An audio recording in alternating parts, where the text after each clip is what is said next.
this guide, we're going over how you can get and use the knife trap here in Slay the Spire 2. Before we do get into this guide, make sure to like the video and subscribe to the channel with all notifications on. It really does help the channel and lets us know that you want more content like this. We'd greatly appreciate it. And if at any point throughout this guide you did have any questions, just ask them down in the comment section below and we can help you out further. I'm going to be doing my best to reply to every single comment down there. Now, Knife Trap is a rare silent skill that costs 2 energy. When you play it, the card launches every shiv currently in your exhaust pile at a single targeted enemy, creating a huge burst of damage. It is actually insane, and if your deck has been generating and exhausting lots of shivs throughout your run, Knife Trap can unleash an enormous attack that can heavily damage or even delete bosses and elites. When upgraded, the Knife Trap does just drop to 1 energy, making it much easier to fit into a combo, while of course keeping the full damage effect. And this card obviously does shine in shiv focused builds, which essentially is just cards that generate large number of shivs to allow your exhaust pile to fill up quickly,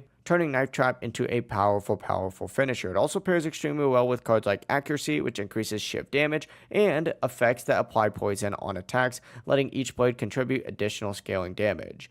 If you're building around shivs, I would definitely look for a Knife Trap in Act 2 shops or a rare card reward, since of course it can become one of the strongest burst cards in a silent deck. But that is how, of course, Knife Trap does work here in Slay the Spire 2. If this guide did help you out and clear things up, make sure to like the video and subscribe to the channel with all notifications on. It really does help the channel. It lets us know that you want more content like this. We'd greatly appreciate it. Have a great rest of your day though. Peace.